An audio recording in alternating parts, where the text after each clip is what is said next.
March 26, 2026. Madam Clerk, may we have a roll call, please? Commissioner Dozer? Here. Commissioner Herlinger? Present. Commissioner Hill? Here. Vice Chair Lapis? Here. Chair Jones? Aki. Thank you. All right. Do we have any changes to the agenda? Chair Jones, we do not have any changes to the agenda. Okay. Seeing and hearing none, we'll move on. Madam Clerk, do we have any public comment? Chair Jones, we do not have any in-person or online public comments. All right. Moving swiftly along, we'll move on to the approval of minutes from January 22nd, 2026.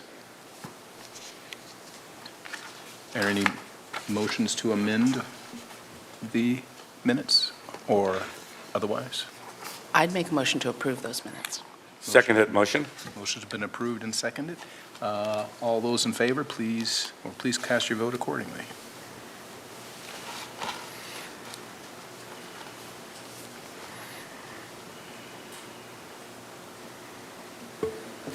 Motion to approve meeting minutes from January 22nd, 2026 passes. Thank you very much. All right, moving on to agenda item number 6, Santa Barbara Police Department Annual Report on Complaints and Investigations. Good afternoon, Good afternoon. Chair Jones and commission members. So I think this is our third annual report now that we've done. You'll see a few changes in the format. We always take your suggestions and are continuously looking for improvement. So looking forward to your feedback after we're done as well this year. So with that, I'm going to turn it over to Commander Kasapis to get started. Yes, good afternoon, Commissioners. I'm Charlie Katsapis, Commander with Santa Barbara PD in the Community Accountability Division under the Chief Staff. And as Chief mentioned today, we're going to present you our annual report on complaints and investigations. A little recap of what we'll cover today is we're going to start with a year-end review. We're going to look at a review of our complaint and investigative process, discuss complaint dispositions and adjudications before reviewing and looking at our 2025 data, followed by the second portion, which will largely cover our 2025 training data and plan. So the first two slides here will be a snapshot, kind of a year in review of 2025, and this is really meant to add context to how busy and some of the successes we had as an agency. And I'll start with our total division numbers, and you'll see that 69,121, that's our total calls for service. That'll be both for sworn and non-sworn positions, so officers, records, PEOs, and animal control. So incredibly busy year. Of those 69,000, 21,000 of them were officer-initiated actions. And for our investigative division, we had over 1,000 investigative bureau cases closed. That second component there would be our average response times. For our top 4 categories, priority 1 being the most priority call that we respond to, that has a goal, a target of 7 minutes. And as you could see last year, we averaged 5 minutes and 43 seconds. For our priority 2s, that has a 14.5-minute target. We averaged that at 11 minutes and 57 seconds. Priority 3s were 35, 23, and priority 4s were at 51 minutes and 7 seconds. And we're really proud of this, particularly with those priority 1s and 2s. These are our most dangerous calls, the ones where the public's asking for us, and our officers are very proud that we're able to make those response times above that target rate. The next section there is some of our 2025 offense data. That's to include our crimes against persons. So as you can see, we had a very slight increase of 0.6% year over year. For crimes against property, we had about a 10% decrease from 24. And then crimes against society, this is largely drug offenses, alcohol-related offenses. We had a slight increase of 5.7%. On this next slide, we're going to focus on hiring and recruitment and community engagement, two really essential things to our ability to provide service to our community. The first being our hiring and recruitment. As you can see there, we had over 1,312 total applications last year, and that's for all of our open positions. So at a time where recruitment can be challenging nationwide for law enforcement, we're still getting a lot of applications. And out of that, we were able to hire 22 professional staff individuals or employees and 14 total officers. So you can see our fill rates are sitting at 89% for professional staff and 90% for our sworn staff. That's really essential to how we do business, especially in the context of today's presentation on complaints. It's really important for us to hire the right people the folks that are going to go out and serve this community and to represent the police department in the way that we would like that. And as the chief always says, there's two components to that. It's to be a good person and to work hard. And so we haven't lowered our standard, we've maintained that, and because of that, we're able to hire folks and provide that excellent level of service. The next component here would be our community engagement efforts, and as we discussed at a prior meeting, one of the changes that we made in 2025 was that we initiated a community engagement coordinator position, and that position has been really instrumental in increasing our total outreach to our community. As you could see there, we had 126 community events last year, and that's up 168% from 2024. This is a refresher. You've seen this before, but just as a refresher for anybody watching in the public, we're going to start moving into our complaint process. When we look at our complaint process, it all starts with a complaint intake. So we'll take a complaint in, it's routed to professional standards. Professional standards will then look at this. It's typically myself, Chief Gordon, and a sergeant, Mike Brown at this time, who's our PSU sergeant. Once we look at the case, we'll assign it to an investigator for investigation. That investigation will take place. It's approved through the chain of command, so it goes from the investigator to the manager of the division that the officer is in or the employee is in, to the assistant chief, and then finally to the chief. So it goes through several levels of management before being given a disposition. Once the case is done, the findings are established. If there are sustained findings, we'll implement discipline or impose discipline or training. And another thing that we do is we always let both the officer and the member of the public who made the complaint know the disposition. In that center portion there, that's a really important part of this. That is our independent police monitor, who's Barbara Anderson. So you'll see that there's arrows pointing to all those steps. That's indicating that throughout this process, Barbara's very involved in oversight in terms of meeting with us to look at our investigations and ensure that objectivity exists there and that we're doing things at best practice. There are two types of complaints that we take as an agency. The first that we'll talk about is an administrative complaint. Now, these are internally generated complaints. So as you see there in the quotes, per our policy, any department member becoming aware of possible misconduct shall notify a supervisor to review it for investigation. So in 2025, we had one internally generated administrative complaint. You can see the comparison there to 24, where we had 8. The next complaint we'll talk about would be complaints made by the public or community complaints. Now, there's several ways that a complaint can be generated. We intentionally took feedback from both the commission, the public, to make sure that we had a variety of ways in which individuals can initiate a complaint. So the ways in which we currently allow that to happen or that exists would be by telephone, by email, in person, online, or in writing. We've also made it so that the complaint process doesn't just occur at the police station. We also have forms to issue complaints or to generate complaints at the city administrator's office through Barbara Anderson and at City Hall here. So looking at community complaints, again, these are complaints generated by the public. In 2025, we had a total of 11 community complaints. You can see in 2024, we had 8. So for total complaints, both administrative and generated by the public, we have a total of 12 for 2025. Now looking over there on the right, you'll see that we broke down the way in which we received those complaints. 7 of those 11 came through the station, so that's individuals coming to the station, either asking for records to, get a supervisor to speak to or filling out the complaint form by hand. 3 of them were online and 1 was done telephonically. Now, we saw some stats in the beginning regarding calls for service. The number here is slightly different, that 56,439. Those are all calls for service where there was a face-to-face interaction with a sworn police officer and a member of the public. We also conducted in that same fashion 5,654 traffic stops, 3,581 pedestrian contacts, and 4,619 arrests. So these are, what I'm getting at here is that tons of calls for service. A lot of those calls for service aren't just one officer, they're multiple officers, so, and they change in duration, some are very lengthy. But in its totality, when you look at that and you compare it to the 12 complaints that we had, you can see that we had a 99.98% complaint-free contact rate. And we're super proud of that, and that's something that we've seen year over year for the past 3 years. Now, when we look at a complaint, there are several dispositions that could exist at the end of an investigation. And this is a summary of the 4 that we use. And this is statewide. This is a national standard. The first would be unfounded, and this is when an investigation establishes that the allegation is not true. So an example of this might be someone alleges that an officer used foul language and was rude and discourteous during a traffic stop. We may review body camera footage and see that none of that happened. That would be an example where we would exonerate a case. We'd make that unfounded.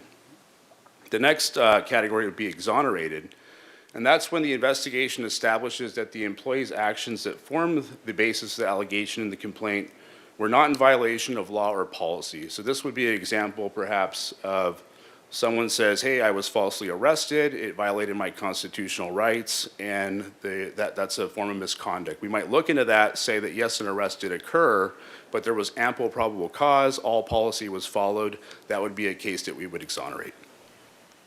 The next would be not sustained. This is when the investigation fails to disclose sufficient evidence to clearly prove or disprove the complainant's allegation. So this would be a case, for example, of 2 statements that are conflicting, both are plausible, and there's no other evidence to suggest one way or the other. We may find that not sustained. The final would be a sustained complaint, and this is when we find sufficient evidence to establish the truth of the allegation of the complaint by the preponderance of evidence standard. And so that standard is different than like probable cause or beyond reasonable doubt. That's a standard of, say, 51%, something that tilts the scale slightly one direction over the other. Now, looking at this year, our 12 complaints for 2025, we broke them down into categories of dispositions. You can see that we had 2 complaints that were unfounded, 2 complaints that were exonerated, 1 that was not sustained, 3 complaints that were sustained, and we still have 4 active open cases that we're still following up on. Now, as the chief had mentioned, we've done this presentation for the past 3 years, so now we're able to show kind of some year-over-year data. You'll see that in 2025, we had 12 cases or complaints that came through that we worked, as compared to 16 in 2024 and 26 in 2023. Now, if we do have a sustained violation that we find of a policy, what does the adjudication look like for that? And it could be different. And these are the different levels of discipline that can be imposed when there's a sustained finding. The first being a corrective counseling, followed by a written reprimand, a suspension, which would be time without pay, a demotion, which is a reclassification, so perhaps bringing somebody from the rank of sergeant down to officer, and finally there would be termination. And one thing you can see here that's consistent is that there contains a component of remediation training in all of these, and that's because we realize that the reason for discipline is not for punishment, it's to have someone be better, to provide a better service to the community, to be accountable to what we've signed up to do. So again, we can look at 2023 through 2025 data for sustained disposition results. You'll see that in 2025, we had, as I mentioned earlier, 3 sustained complaints, 2 resulted in corrective counselings, and 1 resulted in a suspension. Now, another question that you may have is, what were the categories of policy violation that we looked at this year on those 12 complaints? And generally, when we get a complaint, there will be potentially multiple sections we might look into, but this is reflective of the primary section for each of those complaints. So in 2025, we looked at 4 complaints for failure to act, 3 complaints for rude or discourteous treatment, 2 complaints for discriminatory conduct, 2 for use of force, and 1 for a violation of criminal statute. Now, I wanted to briefly talk about Senate Bill 2. We talked about this last year as well. SB 2 was enacted in 2022, and what this is, it's a mechanism for for us to report to Post incidents or complaints that regard these 9 categories of what they deem to be serious misconduct. And so how this works for us is if we get a complaint from the public or we establish an administrative complaint that falls within these 9 categories, we have 10 days by law to report that to Post. And Post is able to look at that as an objective secondary party to determine whether or not it reaches the level of decertification due to its serious nature. So now we're going to transition into an overview of our training that we went through for 2025. And the reason why this comes along with our presentation on complaints is because we recognize that training and community accountability are inseparable. In other words, there's a clear nexus between increased training and better performance outcomes by our officers. And so about 2 years ago, under Chief Gordon's direction, we moved our training bureau from personnel to community accountability for this very reason. And it's allowed us to do a few things that I'll highlight. What it's allowed us to do is look at data-driven training internally. And so what I mean by that is we look at use of force reviews, we can review complaints, we can review public comments, we can look at body cam footage. And based on all that data, we can create training internally that helps us perform better for our community here locally. So it's been a really important thing for us in our development of our officers. So in 2025, we started out like we do on every year with setting some goals. Some of our goals for this year were to update all of our post-internal course curriculum. That's a lofty goal in and of itself. What that requires is us to create a curriculum, submit it to Post. They oftentimes will scrutinize it, rightfully so, send it back for adjustments, and we'll send it back, and ultimately the course gets certified. And in 2025, our goal was to do that for all of our post-internal coursework. We also made a transition from training our required courses by Post to annual as opposed to every 2 years. The reason we did this was to increase the amount of training that officers get and what we establish as core skills that are perishable often. And again, we talked about the use of data for guiding our training. We also wanted to increase our total numbers of both post and non-post hours, which is something we also did, and we'll talk about that in a slide or two here. So for our accomplishments, we're happy to say and to present that we met all the goals that we established for 2025 when it comes to training. We were able to move all post-required coursework internalized. We fully internalized it. We created the coursework which you see there. A large part of that was establishing internal subject matter expert instructors in all those categories, which has been really helpful for us to increase our internal training capacity. Another thing that we did is, as an additional effort, we were able to use those subject matter experts, and we established over 3,000 hours of additional structured training internally for the year. So when I talk about post standards, CPT stands for Continual Professional Training. This is like the minimum standard every 2 years for a peace officer that's required in the state. This is not comprehensive of everything that an officer gets. There's more than this, but this is what's required for CPT. And you'll see on the next slide here, we wanted to show that looking at those hours, this is what we had for total hours of time of training for our officers. So total hours, and this is post only. So total post credit training, we had 8,190 hours. You can see last year there, we had 7,641 hours. So we're able to increase our training this year for post-certified coursework. You can see the different course work categories there on the left-hand side. A lot of the stuff that you see at the top there, instructor certifications, that's in line with our goal for increasing our subject matter experts internally. But you could also see that outside of the scope of just that, we have leadership training, we have crisis intervention training, peer support. So a variety of different trainings to support that holistic approach to our policing. So beyond post, what other forms of training do we have? Because there are a lot that are relevant. Some of the things that we do are briefing trainings. So at the beginning of a briefing at every shift, there's a ability for us to train on subjects that come up, relevant case law, or perhaps to do a review of incidents that have occurred in the field. We also have training bulletins that we put out, structured SPPD training, that's where there are subject matter experts that I've been talking about, conferences and classes, local agency joint trainings, and specialized private party trainings as well. So I talked about that 3,000 number. This is it here. So one thing that we did this year is we have recently transitioned to an 11-plan schedule on patrol, which has allowed us to have one training day a month. And our training team took that day, and we were able to use our internal subject matter experts to do really structured, appropriate training based upon what we're seeing here locally in the field and things that we want to work at as an agency based upon that data-driven approach.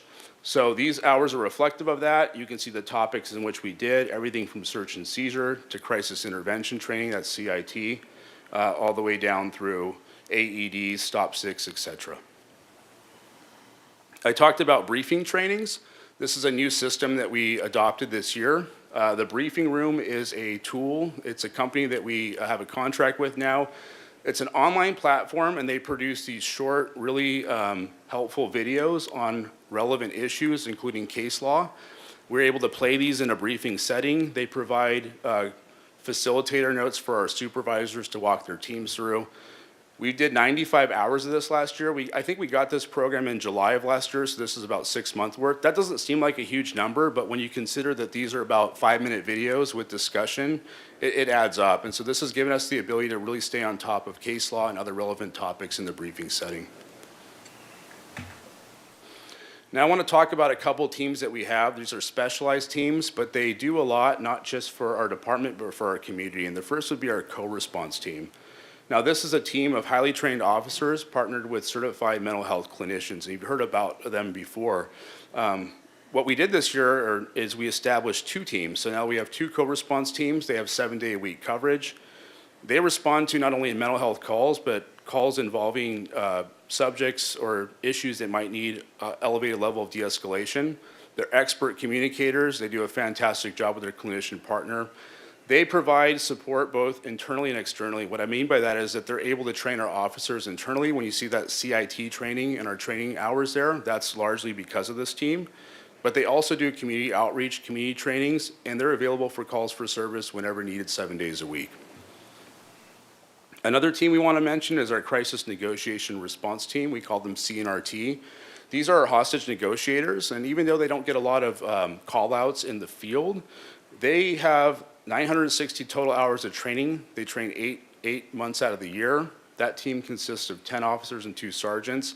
Again, this is a group of individuals who are highly skilled in de-escalation and communication, and if we have calls in the field where their skill set can be relevant, we'll call them out all the time.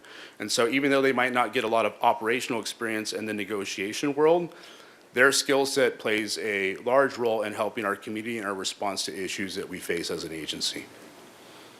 The next team would be our SWAT team, Special Weapons and Tactics. This team gets 3,240 total hours of training a year. These are monthly trainings. They train once a month. This team's a little different in that there's a standard set by post and NTOA, that's the National Tactical Officer Association for best practices. Again, this team is made up of 18 officers, 3 sergeants, and is overseen by a commander.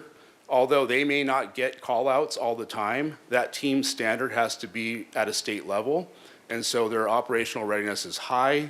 They're able to provide an extra level of tactical response to situations in an effort to de-escalate things that are high risk. The last portion of our presentation here will be focused on another component that's really important to us, which is how do we take all this training and expertise and bring it to our community?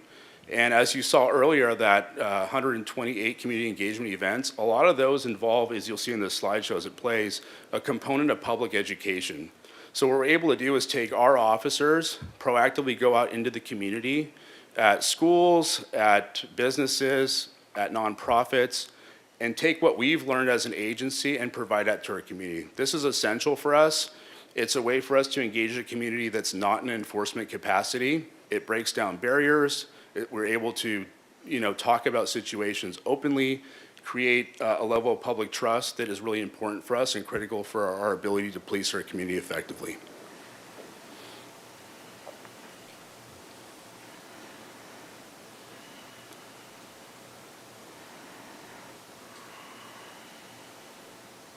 You'll see here, there's both community events, events with children, lots of good stuff. E-bikes. traffic enforcement. Those are our community academies, which are one of our favorites.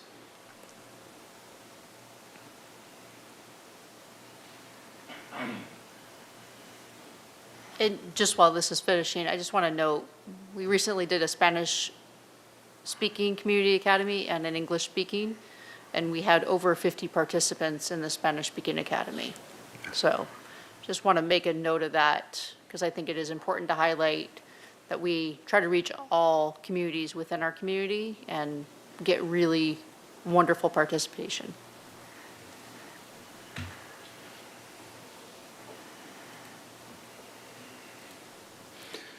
And here's a second slide of that. And what this shows is a continuation. As the chief had mentioned, we do this with a variety of different entities within our community. And this is just a snapshot of it, really. If we were to put the expansive list on there, it's pretty impressive. But kind of three general categories these fall under. We do a lot of youth and school engagement. That's both with parents, students, and staff surrounding things such as school safety, e-bike training, vehicle safety and education for new drivers, PAL Discovery, that's through our Police Activities League. That's an immersive multi-week program into public safety. And Unlock, that was something that we did last year that was really, we really enjoyed doing. That was a parent and youth workshop on drug abuse, opiate use, and things of that nature. The next category there, we do a lot of work with increased risk populations. So our detectives will go to retirement homes. They'll talk about scams, financial scams. We also implemented the Blue Envelope program, which we've presented on here before. And some of our partners in that would be Momentum, Pathpoint, Special Events, Special Olympics, Tri-County Regional Center. And again, this is an effort for us to increase our communication effectiveness with members of our neurodivergent community. And that last category, this community-wide preparedness, we do active attacker presentations for a variety of businesses, places of worship, nonprofits. The chief had mentioned our community academies. We do those several times a year, both in English and Spanish. That's in partnership. The English one recently had a lot of Santa Barbara City College students. That was nice. And then as the chief mentioned, we had a really good turnout for our Spanish-speaking academy. That was in partnership with Immigrant Hope, and that was awesome. Now we'll round it out here before we take any questions or comments, but we have established these as our goals for this year for our training division. We want to incorporate reality-based training, scenarios that require emotional regulation, again, that are designed around things that we're seeing here locally and ways in which our officers could perform better in the field. We want to continue with that use of force review and follow-up training. That's something that we've implemented about a year and a half ago. And now we have a crime analyst that we've mentioned, and our goal is to use our crime analyst to look at data to establish training focuses as well. And then also another goal that we have is to restructure our internal cadres. Those are our internal subject matter expert teams that train our officers to improve our quality of training and also improve whatever training we can give out to our community as well. So that's our 2025 annual report on complaints and investigations, and the chief and I would be happy to take any questions or comments. Thank you. Thank you. Thank you very much for the presentation. I'm looking forward to the question and answer going well past 5 o'clock. I'm just teasing. So any questions from the commission?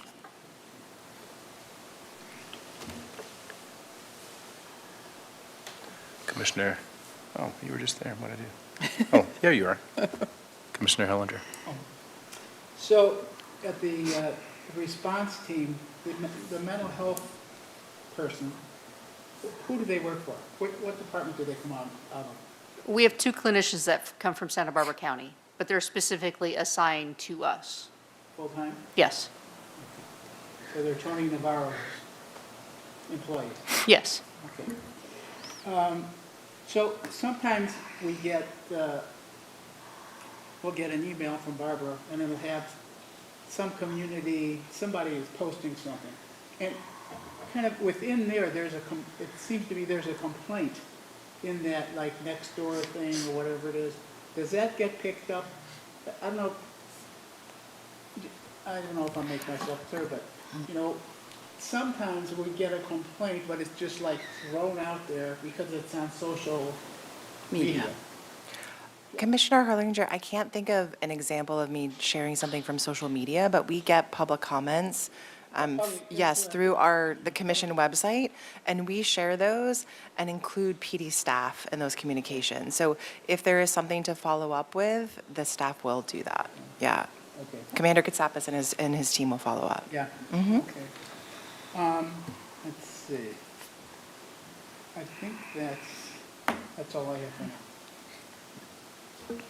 Thank you, Commissioner Dozer. Really easy question. Can you give us an example of your 2026 goals where you say you're going to incorporate reality-based training? What exactly is that? Yeah, so one thing that we do is, as part of our community accountability team, we review all of our uses of force. We review body camera videos. We look at complaints. We look at data regarding the types of calls for service we're running here locally. And our goal is to take all of that we've seen, look for areas that we can improve upon, and then create scenarios that would allow us to better ourselves in those areas. Also create scenarios that are relevant to things that are happening in communities, things that are happening nationally, to ensure that our officers are prepared to respond to those here locally. Okay. And to follow up on Commissioner Herlinger's comment about receiving complaints from various sources. And it may be a question for you, Barbara. With some of I noticed for the meeting today, we had received, I think, 3 public comments that were written into us. Yes. Is that something that's shared also with the police department and with the fire department? Because I think that was really relevant to the fire department. Commissioner Dozer, yes, it was actually forwarded to the Fire Department and Yeah. Parks and Recreation Commission. Mhm. And then we note on our agenda for this monthly meeting that public comment was received. When can we discuss that? That's a great question. So our chair and vice chair do agenda planning. So during commission and staff communications on our agenda, you can suggest that it be agendized at a future meeting. Perfect, thank you. And to be clear, those comments came in after we already set the agenda. Yes. Yes. Yeah. Okay. Commissioner Lapus. Just a quick note to commend the chief and the staff for having 120 community outreach sessions, and which it averages like twice a week. So I know it takes a lot of effort to prepare, and I have to say, either in the medium or even short term, there's probably positive impact on the other part of the presentation on complaints and service calls. So I commend you and encourage you to continue those, and we'll be happy to join sometimes. Thank you. Thank you. Commissioner Herlinger, do you have anything else? Yes, we can comment too, so I thought we would be remiss if we didn't congratulate you on 99.8. I think that's pretty good. And I was going to ask also about the training thing. Is all the training hours in person, or are some of them like watching a video or going online or something like that? Almost all of them at this point are in person. There's very few, with the exception, Commander Katsapis talked about like the briefing room, that could be a video, but that's also then followed with discussion and briefing. So very little of this is just sit behind a computer. There may be small little portions that we have to do, but for the most part, this is all hands-on, in-person training. Commissioner Hill? Well, I think everybody's already stolen my praise and adulation for the good work that you're doing. It's an incredible report. I have one issue that, as you were going through, I didn't understand, but now I don't understand my notes either. So you talked about post reports that have 10 days for decertification because of the seriousness of the issue. Could you explain what that's about? Absolutely. So I'm also a post commissioner for the state. So what happens is there are those 9 areas of misconduct that we covered, all the way from dishonesty to anything that's rises to the level of being, say it was criminal and a felony. But when we receive those complaints, if they're within the 9 categories of misconduct, we have 10 days, even before we investigate them, to report them to post. Got it. And then when we're done investigating them, we then also upload the entire investigation to post, and they also review those findings and anything that is in one of the 9 areas of misconduct. So it's essentially a second level of looking at those things of serious nature. Correct, and if they rise to the serious level of decertification, that then has a whole process that then post staff brings that to the post advisory board. If the post advisory board recommends decertification, then it comes to the post commission. The post commission hears the case.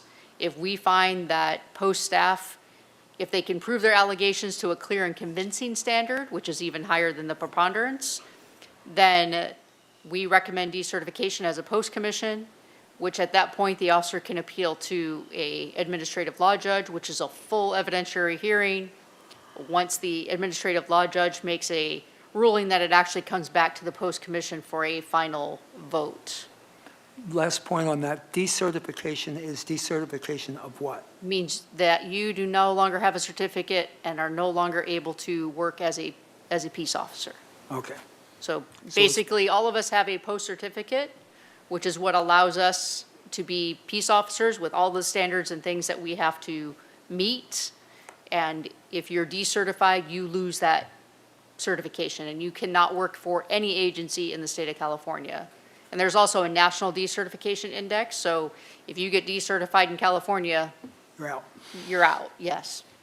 Just like if you get decertified in another state, you cannot work in the state of California. Good, that gets a lot more explanation. Thank you so much.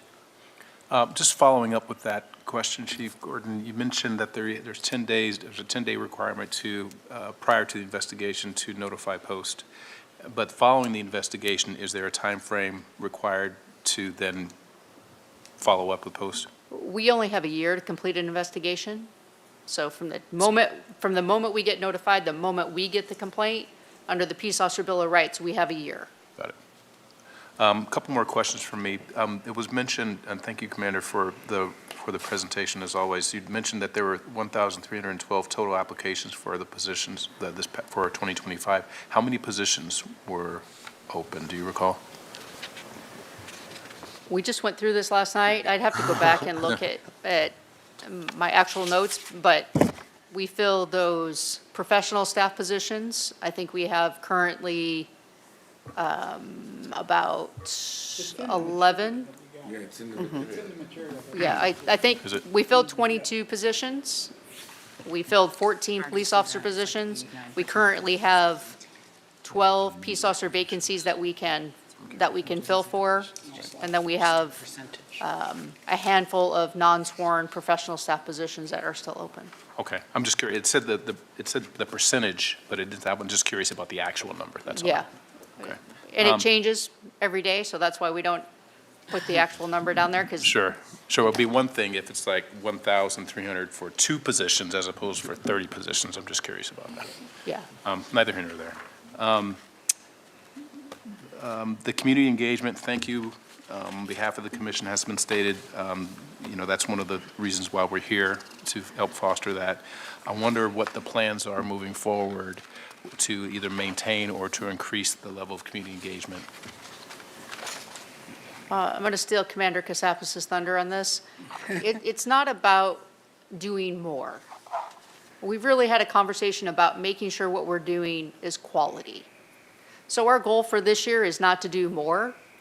Our goal is to make sure that we're doing quality community engagement. So such as, like the Spanish-speaking academy, the goal isn't to do 6 of them. The goal is to do, 2 or 3 of them, but do them really, really well, because they take a lot of resources. So the fact that we had 50 individuals, actually I think 54, come to that for multiple weeks, like that's a success. Same thing with our English-speaking academy, because I think the other piece that this doesn't capture is we do a lot of other community engagement, like in terms of recruitment and other places where our recruitment team's going to SBCC and doing presentations to students. And there's other ways that we're not capturing it, but really the intention is to continue to build the quality of our program. Like, you see the quality of our social media posts. It's not just to, see how many we can do a week, but it's to build that consistent presence and that quality of what we're doing. Okay, thank you. Sorry, my fellow commissioners were just correcting me. Mind that. Dandruff. Thank you, Commissioner Helander. One more thing with regards to, with the trainings, the post and otherwise, are those, just to be clear, I think you've answered this in a previous presentation, are those trainings chosen by the officers, or are there any particular mandated trainings, like we need you to make, take X, Y, and Z training? Once we get through the mandated, they can absolutely put in for classes that interest them. We just make sure they have to go through an approval process. We want to make sure it's relevant to their assignment, that there is a relevance to it, but we do try to accommodate some of the things that they want to do. And part of it is, we actually have a mentorship program, so if they have a desire to become a detective, someone may recommend that you take these 4 classes, or if you want to become a drunk driving team officer and that's your passion, then we will send you to a thing called A-Ride and other classes in preparation for that. So there is training that's not mandatory that they can choose from. All right, thank you. Any other questions from the commission or comments? Commissioner Hill? Okay, good. All right, seeing and hearing none, thank you both very much. Safe travels. We will move on to the next agenda item. I just want to insert one thing, Oh, yeah, go ahead. because Chief Gordon is leaving. I just want to make a comment, which would come at the end of the meeting, but I attended the recognition and swearing in last night, and you do a terrific job in hosting those. Very inspirational, so, thank you. For that, Commissioner. I'm going to stay just a little bit because I want to make sure, as we get through the first part of this, I'm going to take this all the way to my 5 o'clock limit so that I can get to graduation. But I also want to make sure that I'm here to answer questions for as long as I can be on this resolution. Chair Jones, I just want to make sure we call for public comment for the Yeah. previous agenda item. So procedurally, we can go back to public comment, or just because it's just the next agenda item? Yes, for the previous agenda item, agenda item number 6, which is what we were just on. We just need to check with the clerk if there's any public comment online Thank you. or in person. Madam Clerk? Chair Jones, we do not have any online or in-person public comments for this item. Thank you. Thank you. All right. Then moving on to agenda item number 7, review of draft council resolution that reaffirms the city's response to federal immigration enforcement activities and commitment to community policing. Thank you, Chair Jones. I'm just going to briefly provide an overview of the purpose of the resolution, some previous action on the resolution before it arrived on the Commission's agenda. So the purpose of the resolution that was attached again to the agenda materials has gone before Council, and we are continuing to gather community feedback on the content of that resolution as we get prepared to return back to Council for final review and adoption. So the purpose of the resolution is to reaffirm Santa Barbara's commitment to community safety and public trust as a result of the recent community concerns surrounding federal immigration enforcement activities in the city of Santa Barbara.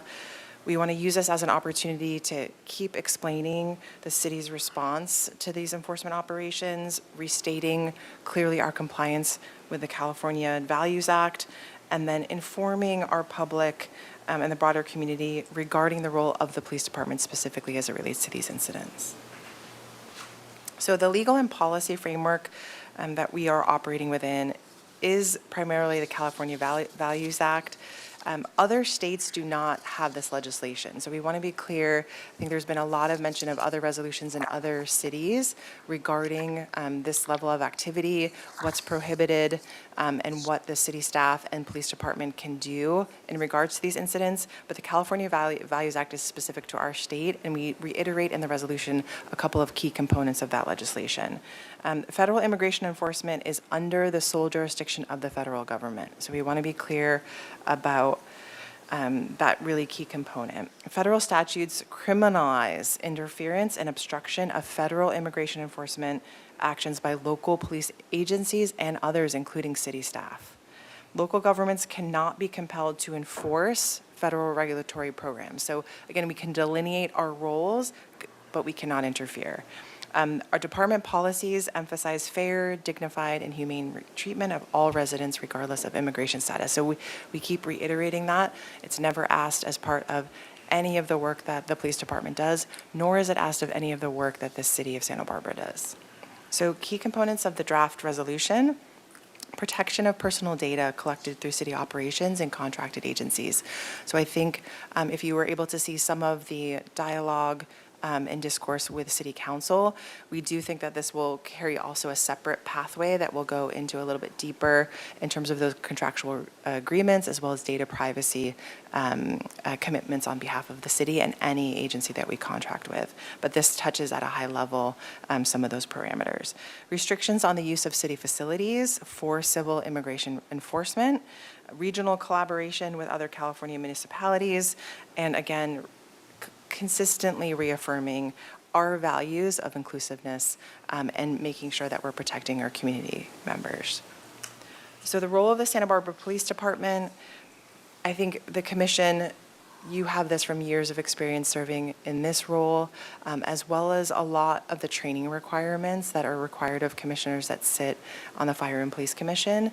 But maintaining public safety and protecting life and property is the primary priority of the police department, along with preservation of peace and reducing escalation during federal operations specifically.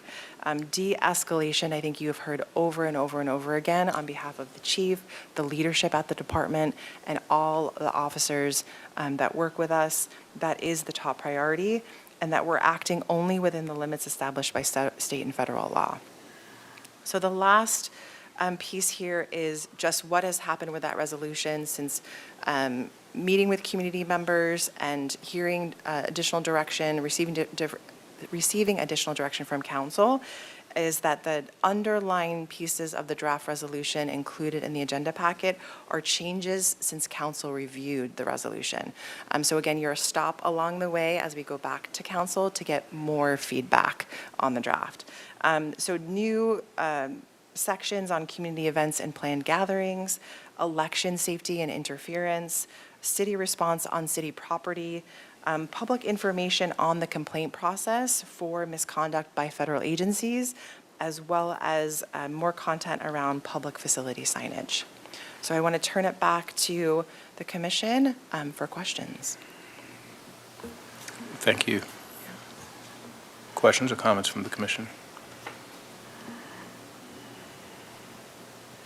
Commissioner Hill? This is perhaps not exactly fitting into any one of these boxes, but I'm wondering how we are going to address the issue of de-escalation of public risk versus claims of obstruction by ICE personnel, which seems to be almost a button they push in terms of their response to anything. And how that's a difficult problem. And obviously, is there any guidance that's being given in that regard? So we've had lengthy discussions, training. It is really a delicate balance, and there's not one good answer. I can tell you, all of us are, all the chiefs, I was at a conference last week, having these discussions about what we're doing. I was on a call earlier this week with actually chiefs from several different states. Regardless of political lines, we're all trying to find a way that we can de-escalate the situation. What we're talking about is making sure that we're acting with compassion and empathy. We've instructed officers, they shall have their body cams on, they shall document the incident, they shall take reports. We want a supervisor at the incidents. We want to make sure we try to identify at least the lead agent that is there so that we can ensure that we are actually dealing with federal agents and who we're dealing with. So we've had a lot of conversations around this, and clearly we've had those incidents in our community. But our goal within that is to do exactly that, is to de-escalate. And And I've said this before, you know, I spent 3 hours answering questions before city council a couple weeks ago. And I had a meeting today with some community members. You know, I will answer all the questions, but there is a delicate balance with this, and there's not an easy answer to it. The officers are in a situation where there is heated tempers on both sides. It is our job to try to de-escalate the situation. We want to make sure that if a community member has been injured, that we're providing medical care. You know, in the case that we saw with Beth, we did exactly that, making sure that she got medical treatment.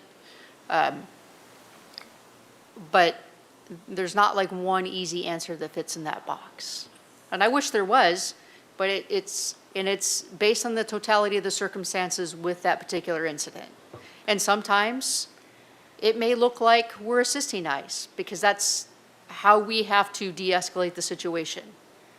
Because we don't want to see a member of the public get hurt. We don't want to see those escalations continue. But like I said, I wish there was one particular easy answer to this, but there's really not. It is So- a balance based on the situation. So I understand that's obviously going to be the case in every situation, but what kind, if any, training is being given with respect to this particular issue? Well, we're doing briefing trainings. We're discussing it. We've talked about it at length at supervisor meetings. We debrief the situations that we have already experienced. But really, this is about decision-making and judgment. Right. And it's actually about what we do every day. So what we've talked about, and, you know, the reaffirmation, and we talked about it last night, you know, even with, we keep having the same conversations internally about what our expectations are and what our values are. And that, making sure that we are acting within that and understanding that every time, and it's not just any federal incidents, any incident is how we build community trust.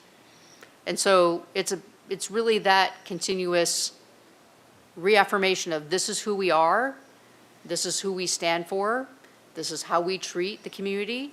And we talk about it in the sense too, and we talked about it last night at swearing in, is, you know, the members of the department are also community members, they're also family members, they're also friends and families, and this also affects them on a personal level, not just on a professional level.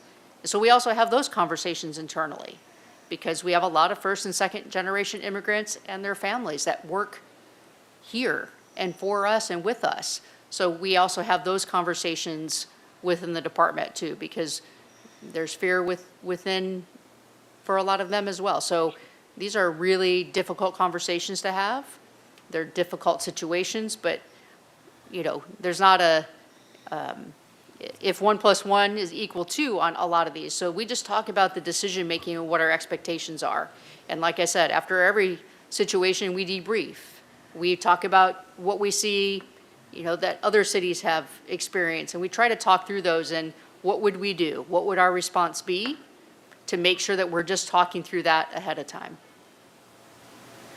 Okay, thank you. There's no bright lines you can draw. No, there's not. All right, thank you. Commissioner Dozer?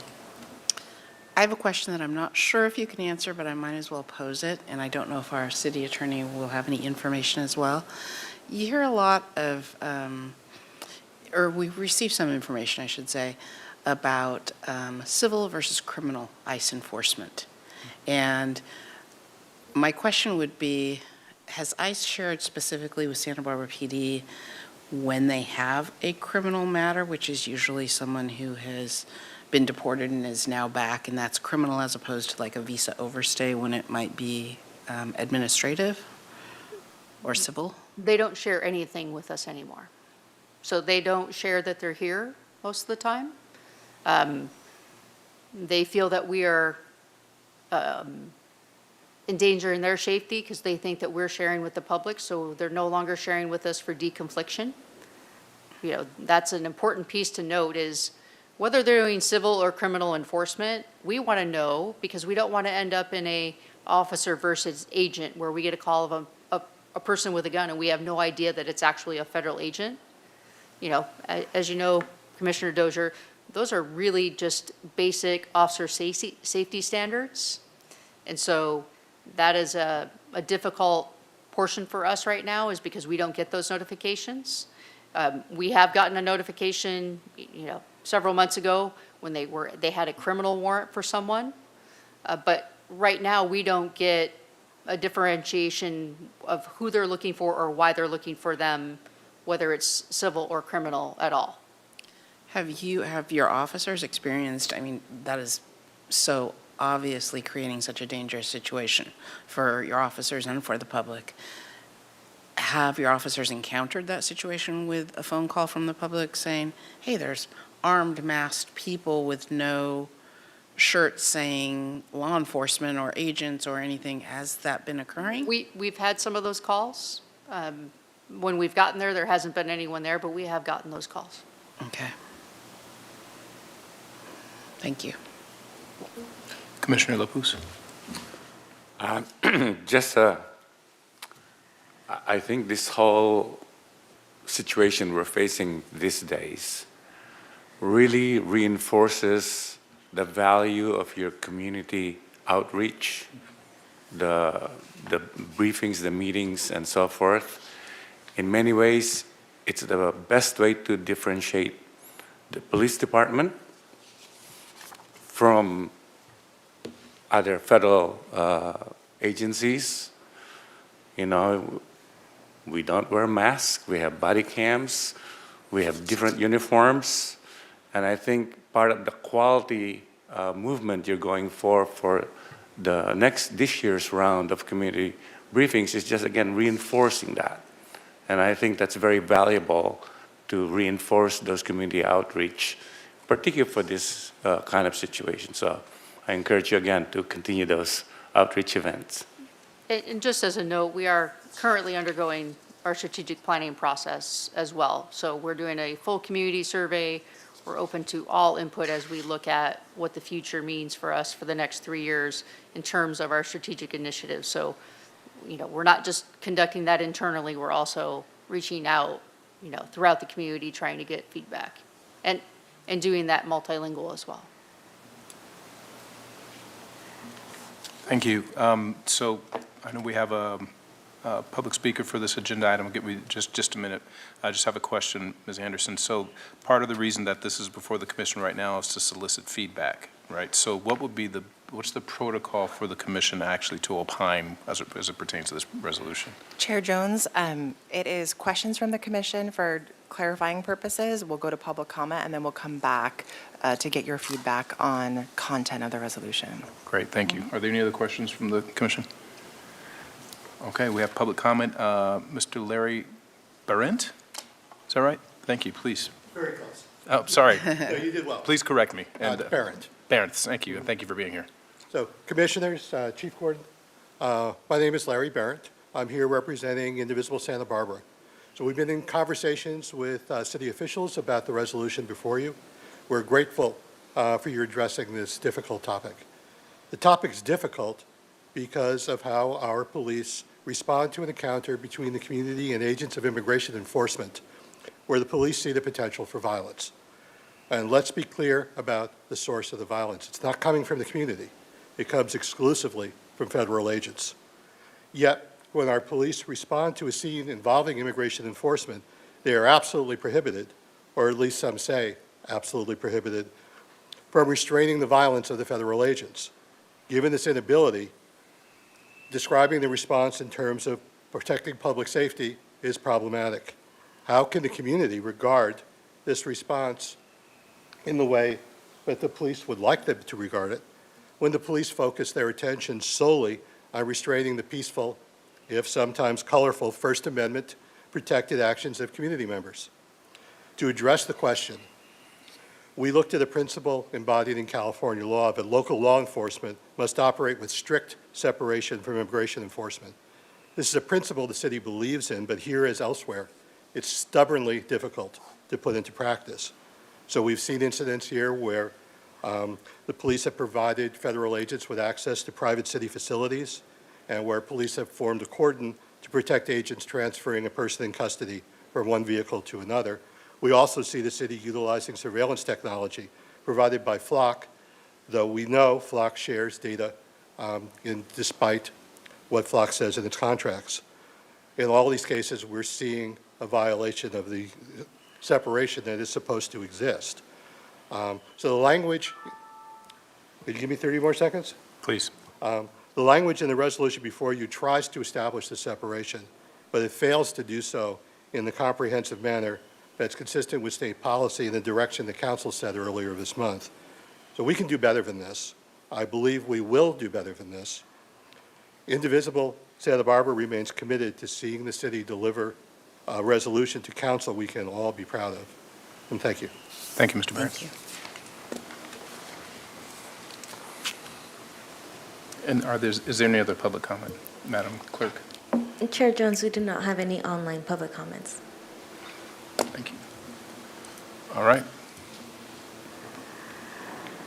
Let's have it. Commissioners. Yes. Chair Jones, can I just, is there anything, because I just got a text message that traffic is really not in my favor. And I really do want to make it to graduation in Simi Valley. So I just want to make sure, I also want to be respectful of the commission. I will stay as long as you would like me to. But is there anything specifically that I can answer for you or not public comment, but commission comment that you would like me to hear prior to my departure?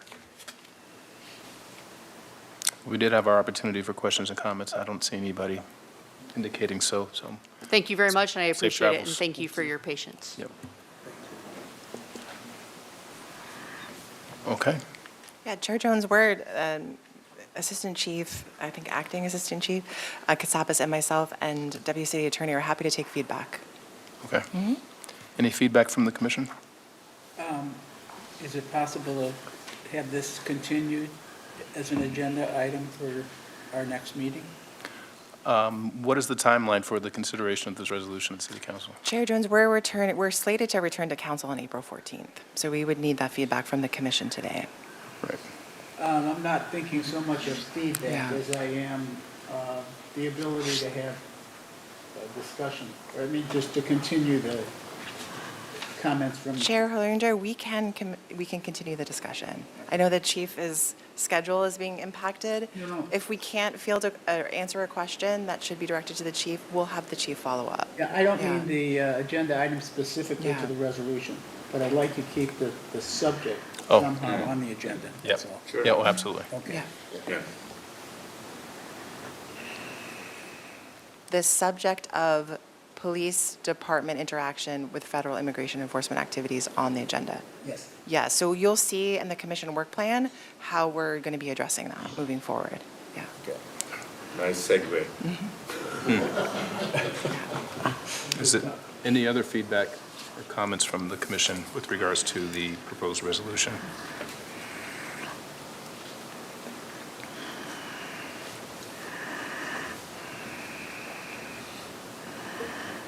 Going once?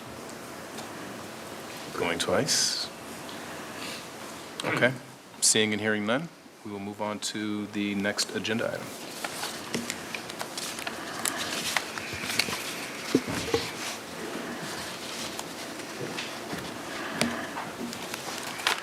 Item 8, final review and adoption of commission annual work plan.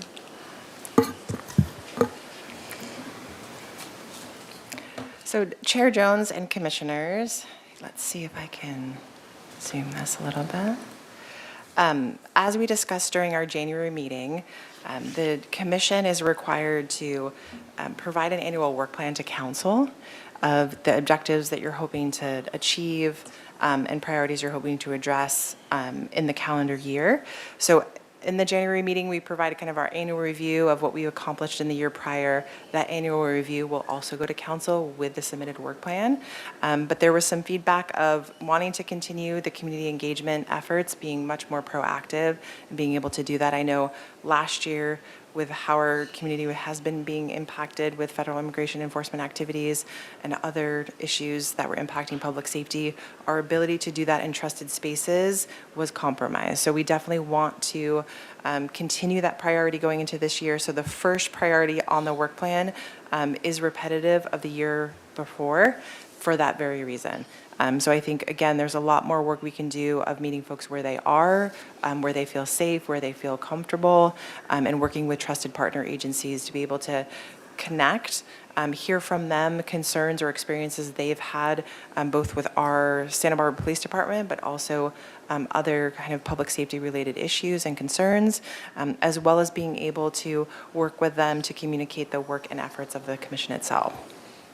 And then you'll see on the work plan, we've added two pieces. One is on the agenda for today, which is considering an appointment of a commission liaison for these community meetings. So there are a number of meetings that are occurring, both city staff-led as well as department-led, that we really feel that there's value in having a commission representative engaged in those conversations, and that this commissioner would then report back to the full body during a regularly scheduled meeting about those interactions, what was learned, and again, what should be agendized for a future meeting, or kind of things that could help guide department policy.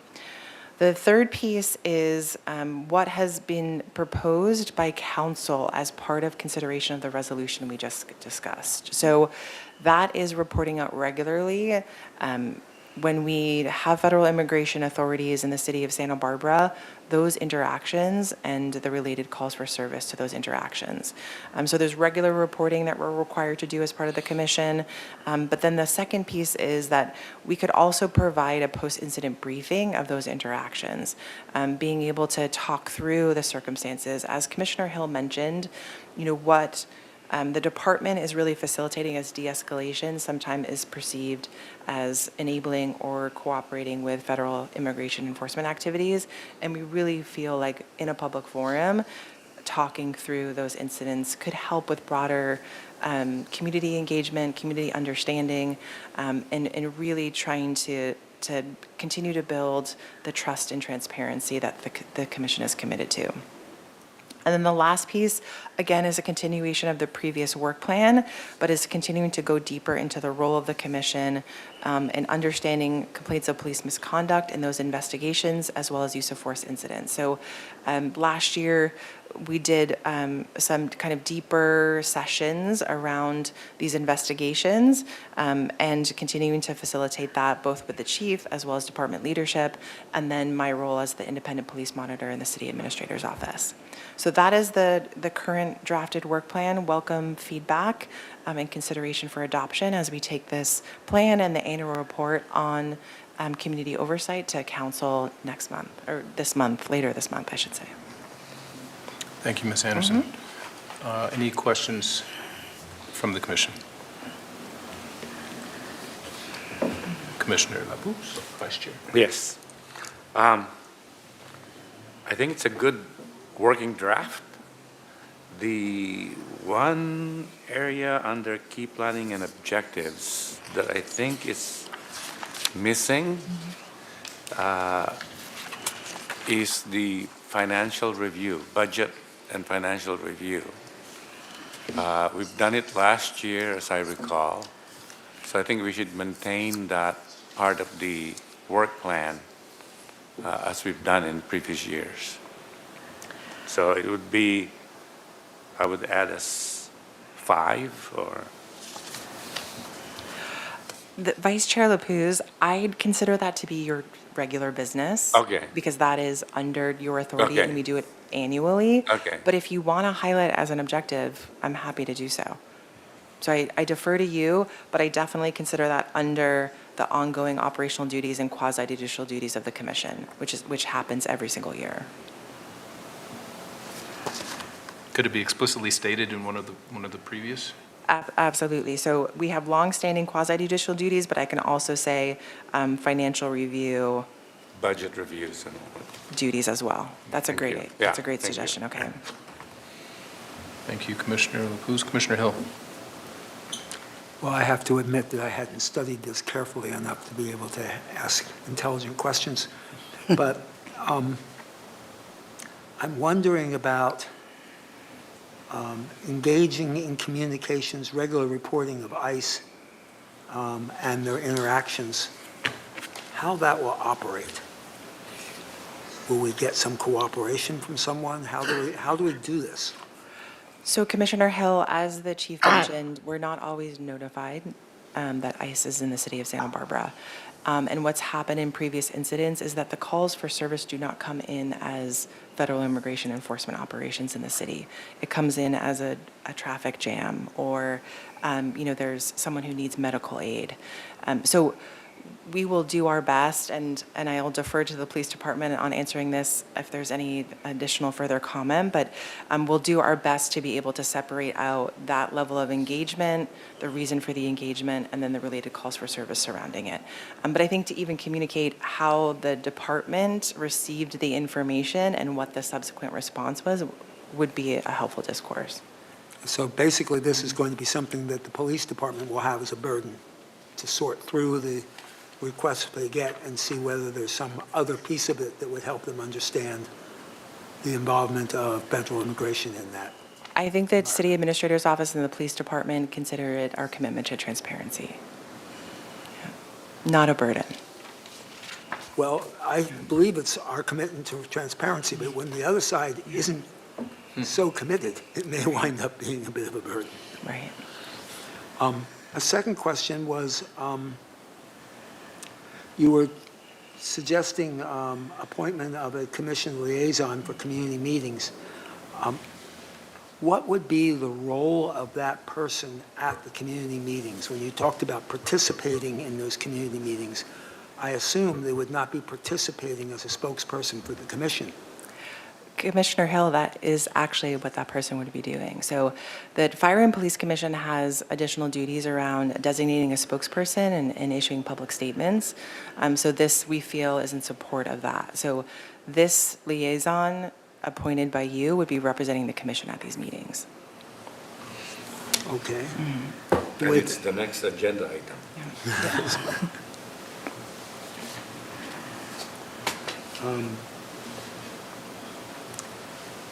If these meetings are to not be previously well understood as to what is going to take place at them, then anyone who is at the meeting will perhaps not have a very good portfolio of what their scope of their authority is my concern.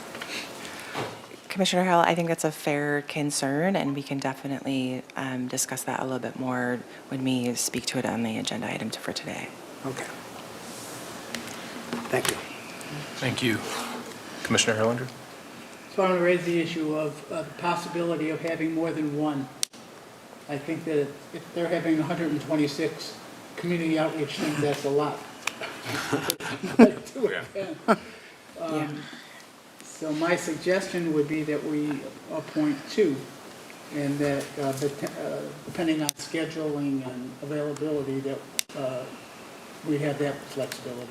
Commissioner Herlinger, I think we're distinguishing the community events and community engagement activities in general the department does versus community meetings around department policies, key citywide policies, and other engagement that we've been doing pertaining to, under the purview of the commission is to advise and recommend on those policies to the department as well as city council.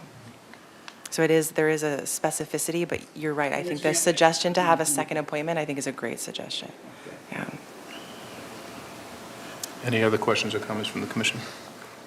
Any other feedback on refining the work plan itself? When do you anticipate that we would be making this appointment, or these appointments? We have it agendized after this agenda item. Coming up. In just a few minutes, as a matter of fact. Hold your horses, Dan. So I wanted to incorporate it into the work plan because we're already in March. So I want to make sure that, and it is a significant workload to create that reporting kind of loop back process to the commission itself. Right, and just to be clear, for transparency's sake, we would have done this last month, but we were not able to meet because of quorum, so. Right.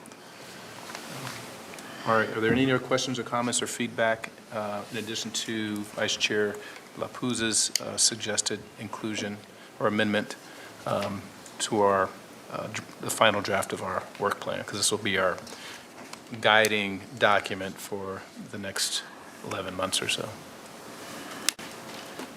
So I presume then by concluding this agenda item that we agree. Do we need to take a vote on this? You do need to take a vote. Okay.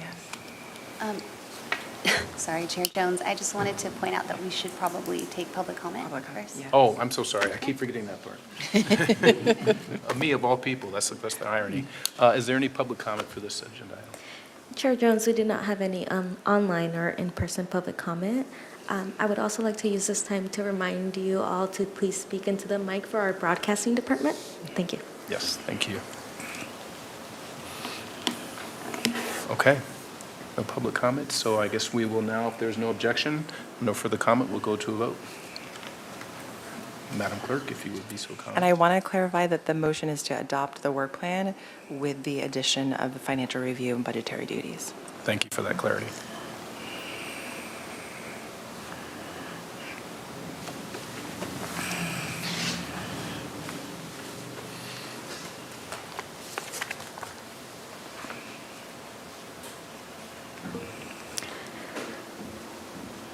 Motion to adopt the final review and adoption of the commission annual work plan passes.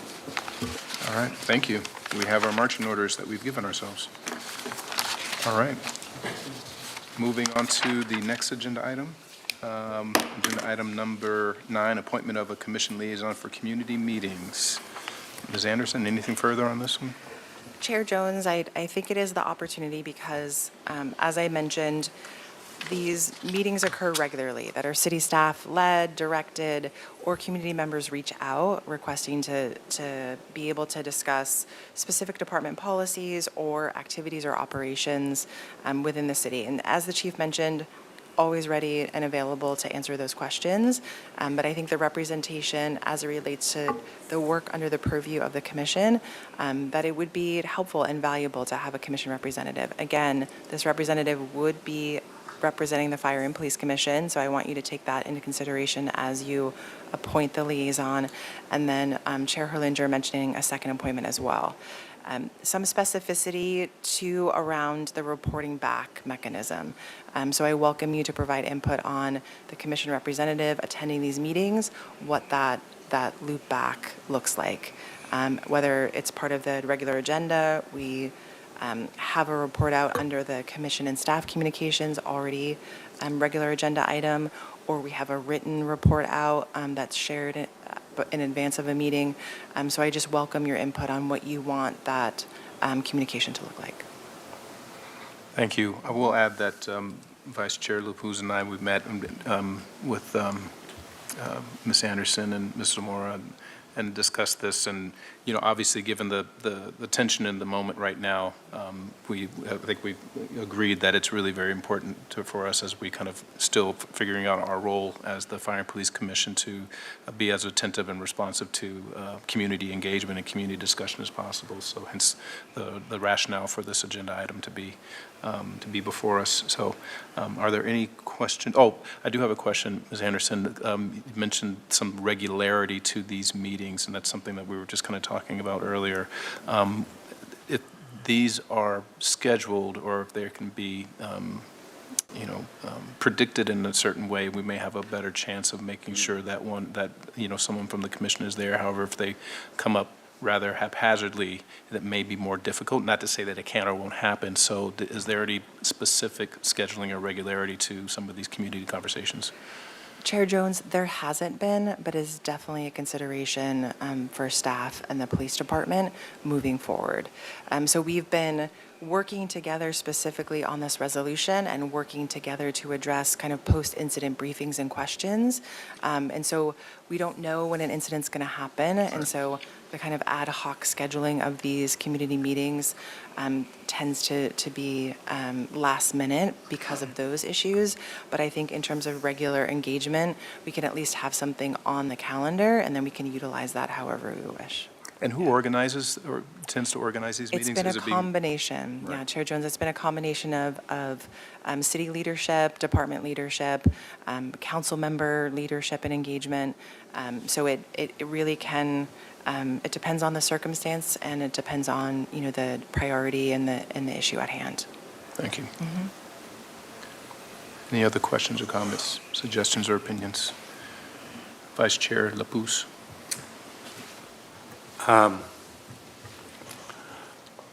I think it's it's a great idea, so it's a good thing to ponder and discuss. It may be wiser.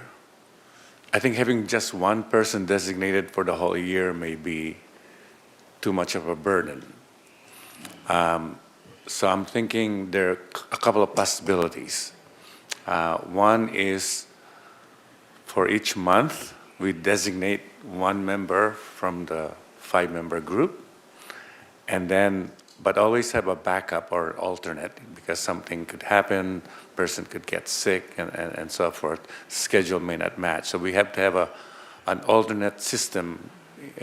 So that's one idea, to rotate it among us, but kind of define it ahead of time so we know April, you're it, the backup is X, and so forth. So that would be my suggestion. That way we all have a chance to represent the commission in these community meetings, I think. Thank you, Vice Chair Lapuz. Commissioner Erlinger. So my suggestion would be that it be on the agenda, the report be on the agenda, that not necessarily have to be a written report. I think the Commissioner Lapuz's suggestion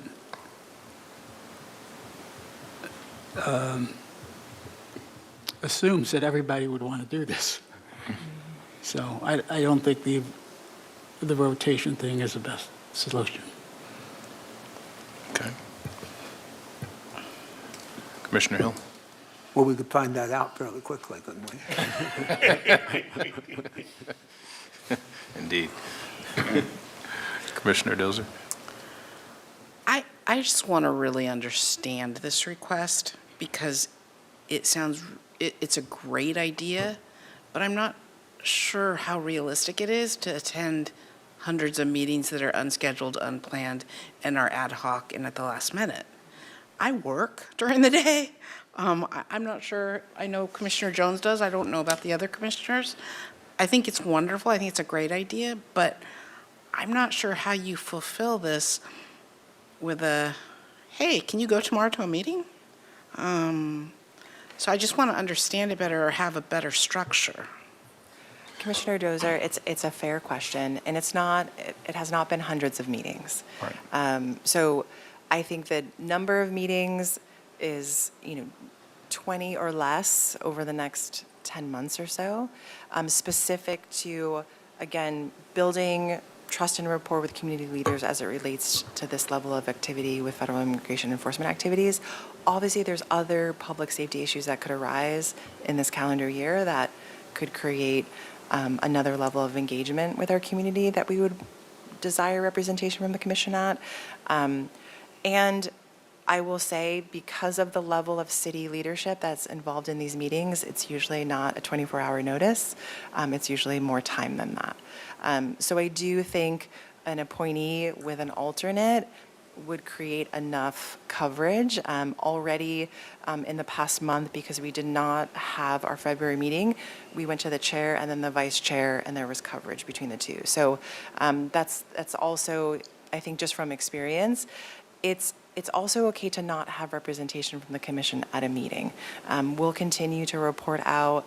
We'll share information as needed and as necessary for the commission to fulfill its duties, as well as to be knowledgeable of community feedback on department policy and interactions. Yeah. Commissioner Herlinger, does Vice Chair Lapuz's recommendation of having one person and an alternate kind of meet some of what your original recommendation of having two people? Yes. I would like to suggest, and thank you, Vice Chair Lapuz, that, and I'm assuming we can construct this as needed, and I'm assuming also we can revisit this as needed, that we perhaps, instead of committing to a year, that we perhaps make a benchmark of 3 or 6 months to kind of reassess how it goes. Maybe it's a 6-month quote unquote appointment with a check-in at 3 months, kind of like a new job, Chair Jones, I appreciate the recommendation, and I do think some level of consistency in those representatives for a period of time is important in creating a safe space for this dialogue to occur. So I think having it be a standing agenda item for every monthly meeting, you can use that as a report out as well as a check-in. Right, that's great, thank you.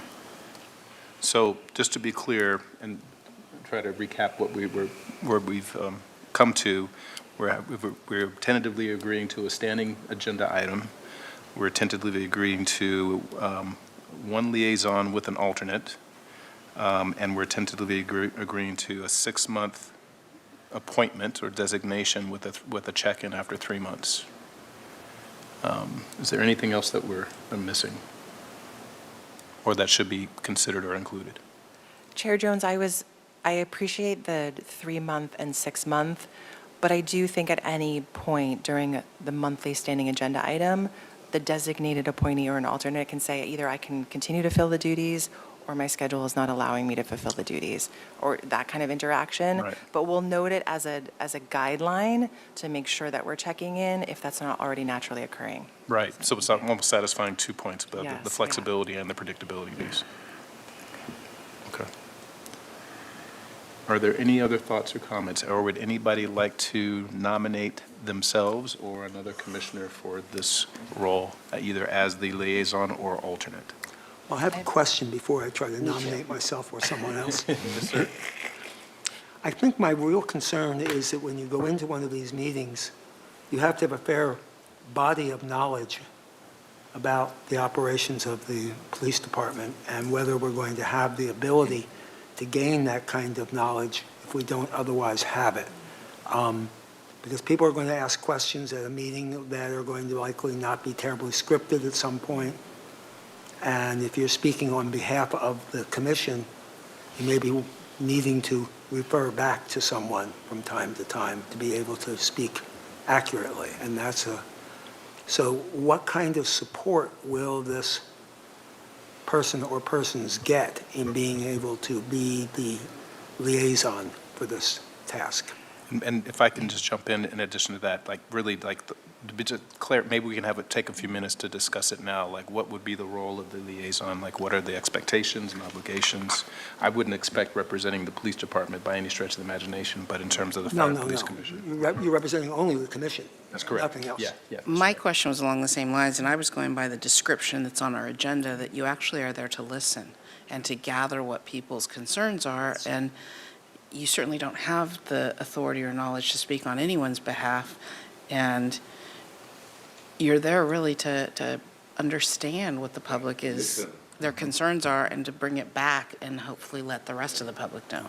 That's what makes sense to me. Right. What didn't make sense to me is saying, well, the commission would view this. Right.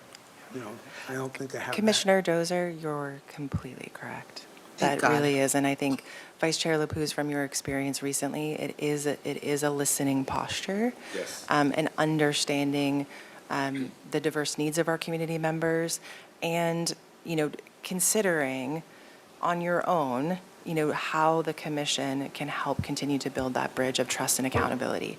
So the reporting back is sharing what you've heard and how it could relay to your role and your purview of oversight of the police department. Yeah. And one last clarification question. The meetings are specifically for our issues with immigration, or are they issues in general for the community, these So, types of meetings? Commissioner Dozer, knowing what the year and the last year has already brought, it could be a variety of things, but that's the example that we're using right now. And that is what's driving the community meetings at this point. Are these occasions where this particular community group is seeking our attendance, or we are saying we're going to come and listen? It's been both. And the reason I ask that, I think, is important because it goes back to my original question of numbers of meetings, because being from this community and involved with this community, there are gazillions of neighborhood meetings, and there are lots of meetings with, different groups, and I'm just trying to really understand that, what that number could be. And it's all great. It's wonderful. I'm just trying to understand the time commitment. Commissioner Dozer, it's a fair question. I think for the 3+ years that the commission has had these new duties under your purview, we have been offering optional participation and engagement along the way. Continuing to do that is our role. Your consideration of that and participation of that, again, completely optional. I do want to make it clear, although it feels very formal in terms of the agenda item, because you have special duties assigned to you as the Fire and Police Commission, more so than other city advisory groups, in this designated spokesperson and, creating a forum for this public dialogue, we felt that because of the heightened level of community engagement and dialogue and making sure that we create, again, that connection with the commission, that this appointment would just give us a chance to have that assigned designee that we would go to immediately. But I think, again, the opportunity for the commission to be engaged in different levels for different events will continue to exist. Yeah. Ms. I Anderson? nominate Dan. Oh, hold on just a second there. I have a question wants about to. protocol. Yeah. So what do you have a suggestion as to when there is a call for a community meeting and how that would then get transmitted to the liaison and the alternates? What will be the process behind that? Chair Jones, it would be me. I have been privy to a lot of that back and forth and when these meetings occur. I've attended, our city administrator, a police chief or designee attends, our city attorney or designee attends. So as Commissioner Hill noted, there are going to be folks that are going to be able to answer questions in depth. And it really is an opportunity for us to understand and listen and hear all parties. And it's not just usually one community group, it's multiple community leaders representing multiple community groups. So it's, I'm not sure if I'm answering your question as It's you. perfectly as it should, but it's a combination of factors. But yes, I would reach out to the designated liaison about their availability for such a meeting. If they're not available, then as you're considering an alternate, I would go to the alternate. Is it possible, is it permissible in such communication to the designated liaison and the alternate for the rest of the commissioners to be CC'd or somehow included in the communication, at least for our knowledge? I think I can blind copy folks, as long as you're not talking amongst each other. I default to the deputy city attorney, but I usually blind copy you so we're not creating interactions between each of the commissioners. That's correct. Chair Jones, that's correct. You can't have communications via email to discuss the policy, the back and forth. If Barbara is just giving you information, that's okay, but there can't be a back and forth on it. So a BCC would satisfy that? Okay, thank you. Commissioner Dozer? I don't know if you can predict this, but in your experience, are these meetings generally after traditional working hours? Are they in the daytime, like during the week or on the weekends? Commissioner Dozer, they have been during business hours. We have considered and will consider moving forward having something that's a little bit later in the evening after work hours for folks that are committed otherwise. I think that there's a couple of different pathways. One is active work together, like co-creating this resolution, versus post-incident briefings that could happen at any time as quickly as possible, versus other work or activities or dialogue that could occur outside of these immediate issues. So I think there's multiple levels there, and we just try to do the time that can best accommodate availability across the board for the parties involved. Thank you. Just to follow up with that, since this is, one could describe it as an organic process of these meetings coming together, is it possible through you to actually argue or suggest for a meeting time that actually would be more realistic or feasible for the liaison or the alternate? In other words, can we say, if they say it's going to be 3 o'clock on Tuesday, would we be able to communicate with you to say, is it possible, can you suggest perhaps 5 o'clock, or, does that Chair that make sense? Jones, I think all of us tried to work at a time that's accessible to everyone. I will say we have a lot of evening commitments too and very long council meetings. So we just try to find a time that aligns with the sense of urgency and the heightened sense of fear and lack of safety of our community members in a post-incident briefing format. So we just try to get together as soon as we can to be able to answer questions, because we know that level of transparency and that dialogue is critical to our community members feeling like they're protected and that they're safe under our purview. Thank you. Vice Chair Lapuz and then Commissioner Hill. Since I'm the latest one or the only one to have played this role, when Barbara called Chair Jones couldn't join the meeting, so I came in as Vice Chair. I found participating in this session really valuable. I mean, obviously for me, the first time I'm meeting certain community leaders I've never met before or spoken to before, and hearing their points of view basically awakened me, and so I thought that was useful as a member of the Fire and Police Commission to get all this feedback, insights from members of the community. Now, luckily, I was available. I think the critical part of this is the timing and the day.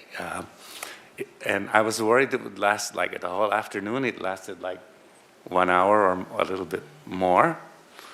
And I think the chair of the meeting was Ms. McAdoo, and she ran the meeting really well. I mean, so you need that almost discipline. Otherwise, it would, I think, easily degenerate into almost a loose, nothing accomplished thing. So I think my experience is very good. So I would actually encourage people to be a liaison, take turns, and that's why I was suggesting it would be a good idea. Thank you. Commissioner Hill? Yeah, now that I understand more about the function of it, because I don't think I know a lot, but I do know how to listen. Yeah. And I do know how to perhaps listen deeply when people have more to say than they're actually going to say at first blush. And those skills, I think, are useful. And then we can bring them back to the commission. And there's a lot of smart people here who can figure out how to shape it from that space forward. So I think that's the role that makes sense to me. And if there are people at that meeting which have more specialized knowledge, then you just step back and listen and take notes. So I think it's very doable. Yeah, Commissioner Hill and Commissioner Dozer, you really have the role described perfectly. Yeah. Thank you.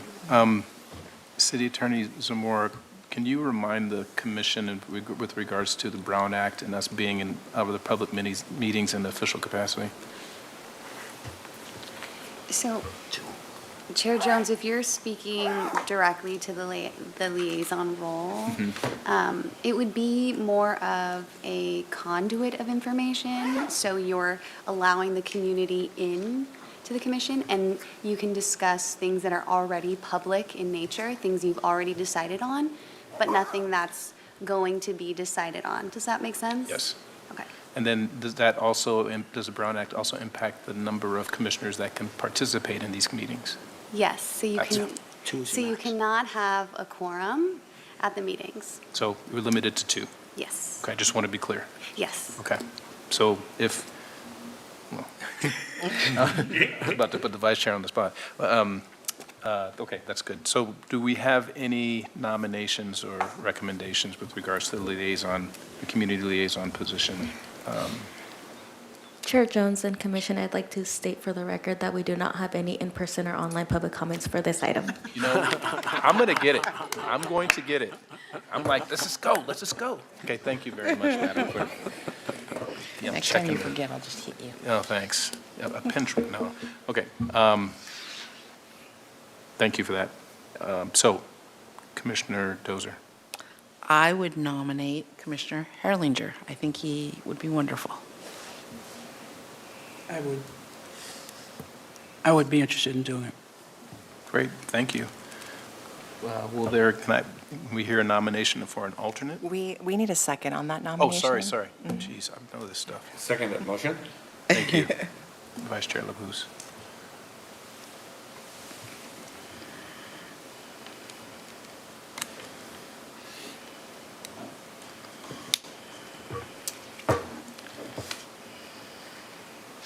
Oops. Jeez.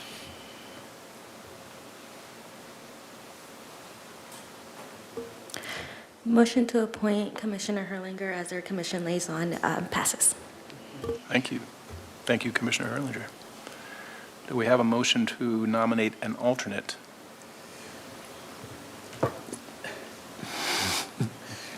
I move that we nominate an alternate. How about you name him? Oh, you need a name? Yeah. Yes. I move that we, I nominate Commissioner Hill as an alternate. Is there a second? Second. Third.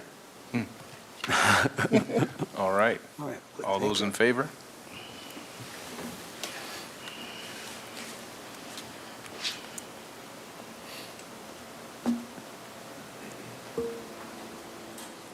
Motion to appoint Commissioner Hill as an alternate commission liaison passes. Thank you very much, Commissioner Hill, Commissioner Erlinger. Appreciate it. So we have, we've done it. We got some liaisons. Just as a point of clarification and for our own personal interest, if there comes a point where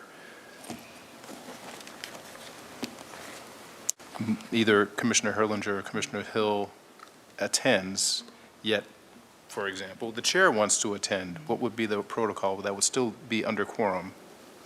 Like if I want to attend a meeting and I'm able to do so, what would be the best way to kind of share that, communicate that, and still not violate the Brown Act in terms of communication, that would, like through you? Chair Jones, the designation of these liaisons is that they are the first and the alternate. So I know that you're chair of the commission. This happens to be where this has landed.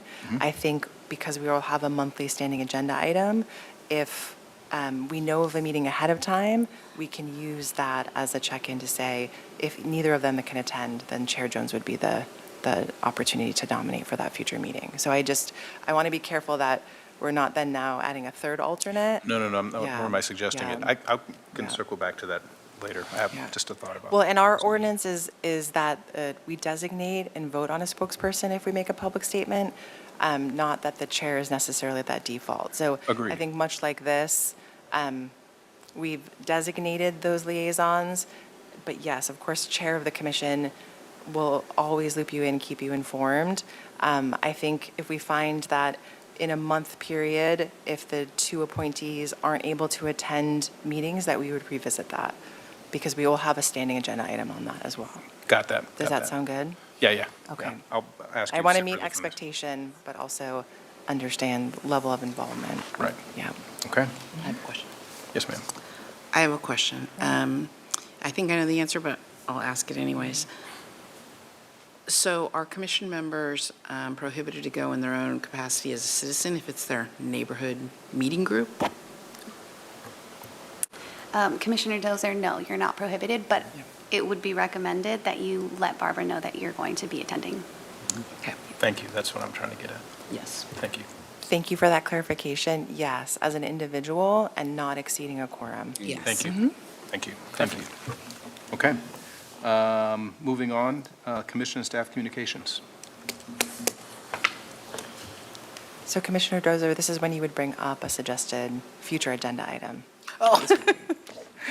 What was I going to bring up? The public Oh, comment. the public comments. Thank you, Barbara. I would love to talk about the public comment that we received, 3 of them that were kind of along the same yes. lines, that were really for the fire department as a future agenda item, just to receive information from Chief Mills. And for the broader public, I'll clarify that this was vegetation management at one of our city properties. Okay. Yes. To be clear, we're not going to hear from our fire chief today? Is that it? He lucked out today. Okay. It's Commissioner Herlinger, he's not on the agenda today. Yeah. Okay, so I just have a question about how we're doing on the field trip to the Emergency Operations Center for the Fire and Police Commission. So Commissioner Herlinger, I actually can answer that. It is slated for the April meeting date. So we are back-to-back tours during that meeting date. So I'm going to put it out to the commission in terms of your availability, but that's the proposal right now. And I was going to reach out to you after this meeting about that. Yeah.